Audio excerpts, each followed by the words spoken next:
Hi friends, welcome back to my channel. First time గిన మీరు మన ఛానల్ చూస్తుంటే తప్పకుండా సబ్స్క్రైబ్ చేసుకోండి. తెలంగాణలో ఏ గవర్నమెంట్ స్కీమ్ కోసమైనా మన ఛానల్‌లో కామెంట్ చేయండి. వీడియో అయితే చేయటం జరుగుతుంది. అలాగే సెంట్రల్ స్కీమ్స్ కూడా ఉన్నాయండి. ఫర్ ఎగ్జాంపుల్ మొన్న అర్హత ఉన్న మహిళలందరికి కూడా వాళ్ళే కుట్టు మిషన్, బట్టలు కుట్టుకునే మిషన్ ఉంటది మీకు తెలుసు కదా! అది వాళ్ళే 2 మంత్స్ ట్రైనింగ్ ఇచ్చి వాళ్ళకి ఫ్రీగా మిషన్స్ ఇవ్వటం కూడా జరిగింది. ఇలాంటి లేటెస్ట్ వీడియోస్, తర్వాత ఆధార్ కార్డ్ గానీ, పాన్ కార్డ్ గానీ, ఇట్లా పేర్లు మార్చుకోవాలన్నా, బర్త్ సర్టిఫికేట్ ప్రతి ఒక్కటి ఏ టు జెడ్ మన ఛానల్‌లో రావటం జరుగుతుంది. ఖచ్చితంగా మన ఛానల్ అయితే సబ్స్క్రైబ్ చేసుకోండి. ఇప్పుడైతే మనం తెలంగాణలో ఇందిరమ్మ ఇళ్ల కోసం అయితే మాట్లాడుకుందాం. Let's get started. ఇందిరమ్మ ఇండ్లు ఈ విధంగా అయితే మీరు సెర్చ్ చేయాల్సి ఉంటుంది. ఇక్కడ చూడండి, ఇందిరమ్మ ఇండ్లు dot Telangana dot gov dot in ఉంది కదా! ఇదైతే మీరు అక్కడ టైప్ చేస్తే ఈ విధంగా రావటం జరుగుతుంది. ఇక్కడ మనకు తెలంగాణ ప్రభుత్వం సింబల్ ఉందండి. ఇక్కడ నెంబర్ 1 సింబల్ కూడా ఉంటదండి. ఇది మనకు అఫీషియల్ వెబ్‌సైట్. మీరు ఏ విధంగా సెర్చ్ చేసుకోవాలో తెలుసు కదా! ఇది ఓపెన్ చేసినట్లయితే ఇక్కడ మోర్ అని ఉంది. దాని మీద క్లిక్ చేయండి. క్లిక్ చేసిన తర్వాత అప్లికేషన్ సెర్చ్ అని ఉంది కదా! దీని మీద అయితే క్లిక్ చేయాలి. క్లిక్ చేసిన తర్వాత ఈ విధంగా వస్తుంది. ఇక్కడ సెర్చ్ బై ఉంది చూసారా? అందులో 4 ఆప్షన్స్ ఉన్నాయి. సెలెక్ట్ చేసిన తర్వాత మీ మొబైల్ నెంబర్‌తో గానీ, ఆధార్ నెంబర్‌తో గానీ, అప్లికేషన్ ఐడీతో గానీ, ration card FSC card number అంటే రేషన్ కార్డ్ నెంబర్‌తో గానీ మీరు సెట్ చేసుకోవచ్చండి. బెటర్ అయితే మొబైల్ నెంబర్ ఉంటే బెటర్. లేదంటే ఆధార్ కార్డ్ అయితే ఇక పక్కా అండి. లేదంటే రేషన్ కార్డ్ ఉన్నోళ్ళు రేషన్ కార్డ్‌తో అయితే మీరు సెట్ చేసుకోండి.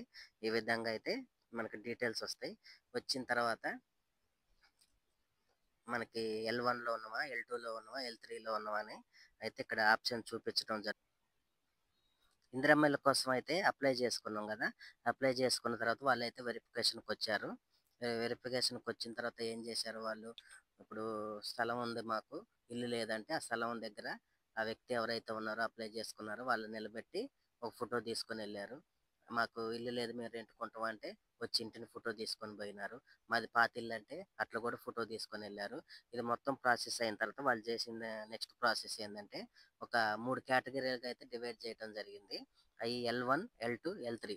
ఎల్1 అంటేనేమో స్థలం ఉండి ఇల్లు లేనివారు. ఎల్2 అంటేనేమో స్థలము లేదు, ఇల్లు లేదని. ఎల్3 అంటేనేమో మాకు ఇల్లుంది గానీ పాతిల్లు మా తాతోళ్ళు కట్టింది లేదా గవర్నమెంటోళ్ళు కట్టింది అంటారు కదా! అది. ఎల్3 అయితే ప్రస్తుతానికైతే పక్కన పెట్టేసేయండి. ఎందుకంటే అది చాలా టైం పడతది. ఎందుకంటే ప్రస్తుతం అయితే వాళ్ళకి ఉండటానికి ఏదో ఒకటి ఉంది కదా! అనైతే పక్కన పెట్టారు. ఎల్1 అంటే మీకు తెలుసు కదా! వాళ్ళు స్థలం చూపెడితే అక్కడే వాళ్ళు ఇల్లు కట్టిచ్చిస్తారు. అంటే కట్టిచ్చేయటం అంటే వాళ్ళు అమౌంట్ అయితే ఇవ్వటం జరుగుతుంది. 5,00,000 అది ఫిక్స్‌డ్. ఎస్సీ, ఎస్టీలకు మాత్రం 1,00,000 అయితే ఎక్స్‌ట్రా ఇవ్వటం జరుగుతుంది. అంటే 6,00,000 ఇవ్వటం జరుగుతుంది. అది కూడా విడతల వారీగా 1,00,000, 1,50,000, 50,000 ఆల్రెడీ ఇది ప్రాసెస్‌లో ఉందండి. ఇంకా టైం పడతది. చాలా టైం. ఎల్1 అంటే స్థలం ఉండి ఇల్లు లేని వారు మాకు ఇల్లు కావాలని అప్లై చేసుకున్నారు కదా! వాళ్ళకైతే ఫస్ట్ ఇవ్వటం జరుగుతుంది. వాళ్ళకైతే 5,00,000 ఇస్తారు. 5,00,000 కూడా విడతల వారీగా ఇవ్వటం అయితే జరుగుతుంది. అందులో మళ్ళీ ఎస్సీ, ఎస్టీ వాళ్ళకి ఒక రూ. 1,00,000 అయితే ఎక్కువ ఇస్తామని అన్నారు. అయితే ఇది ప్రాసెస్ అయితే జరుగుతుంది. కాకపోతే టైం పడతది. మండలాల వారీగా కొంతమంది మేస్త్రులకి ట్రైనింగ్ అయితే ఇవ్వటం జరుగుతుంది. అంటే ఇప్పుడు వేరే వేరే మేస్త్రులను పెట్టుకున్నారనుకో, వాళ్ళు ఒకలాగా, వీళ్ళు ఒకలాగా కడతారు కదా! అలా కాకుండా మండలాలకి కొంతమంది మేస్త్రులకి ట్రైనింగ్ ఇస్తున్నారు. ఈ విధంగా కట్టాలా, అని ఆ విధంగా అయితే చెప్తున్నారు. అంటే ఇప్పుడు కిచెన్ ఈ విధంగా, బెడ్‌రూమ్ ఈ విధంగా, ఈ ప్లేస్‌లో కట్టండి అని చెప్తారు కదా! ఆ విధంగా అయితే చేస్తున్నారు. నెక్స్ట్ వీళ్ళ ప్లాన్ వచ్చేసి గవర్నమెంటే ఇసుక గూడా ఆ ఇల్లు కట్టడానికి ఎంత ఇసుక అయితుందో అది కూడా ఈళ్ళే సప్లై చేయాలని చూస్తున్నారు. నెక్స్ట్ వచ్చేసి ఐరన్. పిల్లర్స్‌కి ఐరన్ పెడతారు. స్లాబ్ అప్పుడు ఐరన్ యూజ్ అయితది కదా! అది కూడా గవర్నమెంటే ఇద్దామని చూస్తున్నారు. సరే, ఇది అయిపోయిన తర్వాత సరే ఈళ్ళదైతే ఇగ ఓకే. నెక్స్ట్ వచ్చేసి ఎల్2. ఎల్2 వాళ్ళకైతే ఒక విధంగా చెప్పాలంటే డబుల్ బెడ్‌రూమ్స్ అయితే ఇస్తారండి ఖచ్చితంగా. ఎందుకంటే గత ప్రభుత్వం ఆల్రెడీ చాలా చోట్ల, చాలా ఊర్లలో కట్టించి ఉంచింది అర్హులకి. గెలిచిన తర్వాత ఇద్దామనుకున్నారు. అనుకోకుండా అది క్యాన్సిల్ అయింది. ఇప్పుడు ఈ ప్రభుత్వం వచ్చింది కదా! ఆల్రెడీ వాటిని డెకరేషన్ చేసి దాని మీద ఏంది ఇందిరమ్మ ఇండ్లు అని పెట్టి వాటిని ఎవరైతే అర్హులున్నారో వాళ్ళకైతే ఇద్దామని ఒక ఆలోచనలో అయితే ఉన్నారు. కాకపోతే ఇది ఈసారి మట్టికి ఖచ్చితంగా నిరుపేదలు, నిరుపేదలు అంటే కనీసం వాళ్ళ పేరు మీద ఒక బ్యాంక్ అకౌంట్ గాని, అంటే బ్యాంక్ అకౌంట్ అంటే నార్మల్ అకౌంట్ ఇప్పుడు అందరికి ఉంటుంది. ట్రాన్సాక్షన్స్ జరగకుండా అసలు ఏమీ లేనివారు, ఒక వెహికల్ కూడా లేనివారు, నిరుపేదలకు మాత్రమే ఇదైతే ఖచ్చితంగా చెప్తున్నానండి. నిరుపేదలకు మాత్రమే ఇది వస్తుంది. ఎవరికి అయితే రాదు, ఎవరికైతే వస్తుందో వాళ్ళైతే లక్కీ అని చెప్పాలి. ఎల్3 అంటే చెప్పాను కదా! వాళ్ళకి ప్రస్తుతానికి అయితే ఇప్పుడు దాని గురించి ఏం మాట్లాడట్లేదు. అయితే ఇప్పుడేమంటున్నారంటే, మీకు లిస్టొచ్చింది కదా! మీకు లిస్ట్‌లో మీ పేరొచ్చిందంటే మీకిల్లొచ్చినట్టే అంటున్నారు. అలా కాదండి. ఫస్టయితే వాళ్ళు డివైడ్ చేశారు. ఎందుకంటే మేము కూడా తెలంగాణలోనే ఉన్నాం. నేను డైరెక్ట్‌గా వాళ్ళతో మాట్లాడి ఏం జరుగుతుందో కూడా కనుక్కున్నాను. ఇప్పుడు ఆల్రెడీ లిస్ట్‌లలో వచ్చింది కదా! నెక్స్ట్ ప్రాసెస్ ఏందంటే, ఎంఆర్ఓలు ఒక ఇద్దరు గవర్నమెంట్ మరి ఎవరిని పంపిస్తారో తెలియదు. ఎంఆర్ఓలయితే పక్కనుంటారు ఖచ్చితంగా. వాళ్ళు నెక్స్ట్ వెరిఫికేషన్ కోసం రాబోతున్నారు. ఇప్పుడు ఎల్1 అనంగానే ఇల్లు కట్టిస్తారు అనయితే లేదు. 5,00,000 ఇస్తారన్న గ్యారంటీ కూడా లేదు. అది కూడా అందరికీ గాదు. కొంతమంది మాత్రమే. మళ్ళీ సెలెక్ట్ చేస్తారు. ఆల్రెడీ వచ్చింది మాకు ఇస్తారు అని ఖచ్చితంగా అయితే మీరనుకోవద్దు. ఎందుకంటే ఆ లిస్ట్ మామూలుగా ప్రిపేర్ చేశారు. ఇప్పుడు గవర్నమెంట్ తరపున డైరెక్ట్‌గా ఇద్దరు, ముగ్గురు వ్యక్తులైతే రావటం జరుగుతుంది. ఇందిరమ్మ ఇల్లు కూడా అందరికి రావండి. అందరికీ అంటే ఇప్పుడు కొంతమందికి లిస్ట్ వచ్చినప్పుడు కింద రిమార్క్స్ అని వస్తది గదా! అందులో ఒక 4, 5 ఆప్షన్‌లయితే రావటం జరిగింది. అందులో ఎవరికంటే కొంతమందికి ఆర్‌సీసీ బిల్డింగ్ అని వస్తుంది. వాళ్ళకి ఆల్రెడీ బిల్డింగ్ ఉందని చూపిస్తుంది. వాళ్ళకి రాదు. నెక్స్ట్ వచ్చేసి ఓన్ ఏ ఫోర్ వీలర్ వెహికల్ అని ఒకటొస్తుంది. అంటే వీళ్ళకి వెహికల్ ఉంది అని మీనింగ్ అనమాట. అలాంటి వాళ్ళకి గూడా రాదు. నెక్స్ట్ వచ్చేసి కొంతమంది ఆల్రెడీ ఈళ్ళకి గవర్నమెంట్ స్కీమ్‌లో ఇల్లొచ్చిందని ఆ విధంగా కూడా చూపించడం జరుగుతుంది.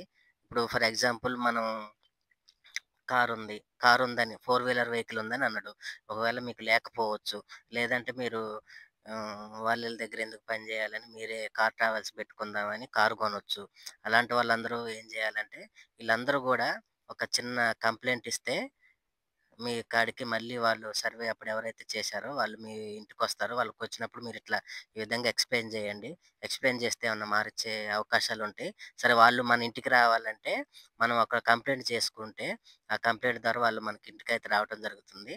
అది ఏ విధంగా కంప్లెయింట్ చేయాలో ఇక్కడైతే నేను చూపిస్తా. మీరు చూడండి. మనం మొబైల్ నంబరు ఎంటర్ చేసిన తర్వాత ఈ విధంగా అయితే డీటెయిల్స్ వస్తాయి గదా! Ward number, Aadhaar card last నంబర్‌లు, మన రేషన్ కార్డ్ లాస్ట్ నంబర్‌లు, సర్వేయర్ మొబైల్ నంబరు, మన మొబైల్ నంబరు లాస్ట్ 4 డిజిట్స్ అయితే ఇచ్చారు. ఇక్కడ చూడండి ఫర్ ఎగ్జాంపుల్ లిస్ట్ 2లో వచ్చింది గదా! రిమార్క్స్ ఏంది? నాన్ పక్కా హౌస్ వితౌట్ హౌస్ సైట్స్ అని ఉంది గదా! ఈ విధంగా అయితే వస్తుంది. సర్వే కంప్లీట్ అని చూపిస్తుంది. అయితే మన మొబైల్‌లోనే ఇక్కడ click here to raise grievance అని ఉంది గదా! ఇక్కడ అన్నమాట. ఇక్కడ కొన్ని ఆప్షన్స్ ఉంటాయి. ఆప్షన్స్ గన మనం సెలెక్ట్ చేసుకుంటే వాళ్ళే మన దగ్గరకొస్తారు. ఒకసారి చూడండి. ఇప్పుడు నేను ఇక్కడ క్లిక్ హియర్ అని ఉంది గదా! దాని మీద క్లిక్ చేసిన. క్లిక్ చేసిన తర్వాత మన మొబైల్ నంబర్ తీసుకుంది. ఓటీపీ అడుగుతుంది. ఇక్కడ ఓటీపీ ఎంటర్ చేస్తున్నా చూడండి. 3521 ఓకే. సబ్మిట్ మీద క్లిక్ చేద్దాం. Save password not now. OTP verified అయింది గదా! ఇక్కడ చూడండి. ఇక కొన్ని గ్రీవియన్స్ ఎంట్రీ అని ఉంది గదా! ఇక్కడ ఆప్షన్స్ వచ్చినాయండి. వచ్చిన తర్వాత మీరు అప్లైడ్ ఇన్ ప్రజాపాలన అన్నప్పుడు మీరు అప్లై చేస్తే యెస్ అని కొట్టండి. నో అయితే నో అని కొట్టండి. ఇక్కడ ఆధార్ కార్డ్ నంబరు, డిస్ట్రిక్టు, మండలు, గ్రామ పంచాయతీ, అప్లికేట్ నేము ఇది మనకి లేడీస్ పేరు మీద ఎక్కువ ఉంటదండి. జెండరు, మన మొబైల్ నంబరు. ఇక్కడ కేటగిరీ వచ్చేసి ఇవన్నీ మీరు అడ్రెస్ ఇవన్నీ మీరే ఫిలప్ చేసుకోండండి. ఇవన్నీ ఎక్స్‌ప్లెయిన్ చేసుకుంటే అయితే లేట్ అయితది. ఇప్పుడు కేటగిరీకొచ్చిన తర్వాత చూడండి. వాళ్ళ ఏమొచ్చినాయి సర్వేయర్ నాట్ విజిటెడ్. వాళ్ళ సర్వేయర్ మీ ఇంటికి రాలేదనుకో ఇది క్లిక్ చేయండి. లేదంటే ఆయనొచ్చిండు గానీ మాకు సాటిస్ఫైడ్‌గా లేదు. Not satisfied with survey. హ్మ్. ఇట్లా ఒక్క నిమిషం మళ్ళీ పోయింది. Survey not done properly. Absent during అంటే మేము సర్వే అప్పుడు మేము ఇంటికాడ లేము. వాళ్ళు రాలేదు. ఇట్లున్నాయి గదా! ఇందులో ఏదో ఒకటి మీరు సెలెక్ట్ చేసుకోండి. సరే ఇక ఏదైనా గానీ ఇక్కడ నాట్ సాటిస్ఫైడ్ విత్ సర్వే అని ఉంది గదా! దీన్ని క్లిక్ చేసుకొని ఇక్కడ ఏదో ఒకటి మీకు మీకు సంబంధించిన ప్రాబ్లము ఇట్లా ఏదో ఒకటి వచ్చిన తర్వాత ఇక్కడ చూజ్ ఫైల్ ఉంది కదా! ఇక్కడ జస్ట్ మీ ఆధార్ కార్డ్ ఏం అవసరం లేదు. ఆధార్ కార్డ్ ఉంటే చేయండి. లేదంటే ప్రజాపాలన చేసుకుంటే వాళ్ళు ఒక రిసిప్ట్ ఇత్తరు కదా! ఏదో ఒకటి టైప్ చేసి ఇక్కడ సబ్మిట్ మీద క్లిక్ చేస్తే ఇదనేది వాళ్ళకి ఓపెన్ చేసినప్పుడు వాళ్ళకొస్తుంది. ఆహా! నాట్ సాటిస్ఫైడ్ విత్ సర్వేయర్ అని అంటే అక్కడ ఏదో ప్రాబ్లమ్ జరిగింది. సాటిస్ఫై కాలేదని మళ్ళీ వాళ్ళనే పంపిస్తారో ఎవరిని పంపిస్తారో తెలీదు గానీ వాళ్ళైతే వస్తారు గదా! మీకే ప్రాబ్లమ్ ఉందో దాన్ని ఎక్స్‌ప్లెయిన్ జేస్తే వాళ్ళేమన్నా మీ కేటగిరీలు గాని, అందులో రిమార్క్స్‌లో గాని ఏమన్నా మార్చే అవకాశాలుంటాయి. ఈ విధంగా అయితే మీరు నెక్స్ట్ వీడియోలో రేషన్ కార్డ్ గురించయితే వీడియోస్ రావటం జరుగుతుంది. రేషన్ కార్డ్‌లో కొత్త రేషన్ కార్డ్‌లకి అప్లై జేసినారు. కొంతమంది నంబర్స్‌ని యాడ్ జేసుకున్నారు. వాళ్ళందరూ గూడా పెండింగ్‌లో ఉన్నాయి. వాళ్ళందరూ గూడా ఏ విధంగా మనం కంప్లెయింట్ కూడా ఇచ్చేయొచ్చు. వాటంతట అవి రావాలంటే చాలా టైం పడుతది. మనమే వాళ్ళ అఫీషియల్ వెబ్‌సైట్‌లో కంప్లెయింట్ ఇస్తే ఖచ్చితంగా వెరిఫికేషన్ చేసి తొందరగా ఇవ్వటం జరుగుతుంది. అయితే ఇప్పటికే మార్చ్ 1న 1,00,000 రేషన్ కార్డులు ఇస్తామని వాళ్ళైతే ప్రకటన చేశారు. కాకపోతే ఎలక్షన్స్ కోడ్ అందు అన్ ఏమంటారు? ఎలక్షన్స్ కోడ్స్ ఉన్నాయి గదా! దానివల్లైతే వాళ్ళు ప్రాసెస్ అన్నది జరగటం లేదు. అయితే మెయిను ఈ గవర్నమెంట్ పథకాలు ఏదైనా గానీ, దానికి సంబంధించిన వ్యక్తులు ఎవరైతే ఉన్నారో, ఆ ఊర్లలోనే స్టార్ట్ చేయటం జరుగుతుంది. మిగిలిన వాళ్ళకి టైం పడతది. ఏదైనా కొంచెం మనం వెయిట్ జేయాలండి. ఇప్పటివరకైతే ఉన్న అప్డేట్స్ అయితే ఇవి. మన ఛానెల్‌ని సబ్స్క్రైబ్ చేసుకొని ఇలాంటి వీడియోస్ చూడండి.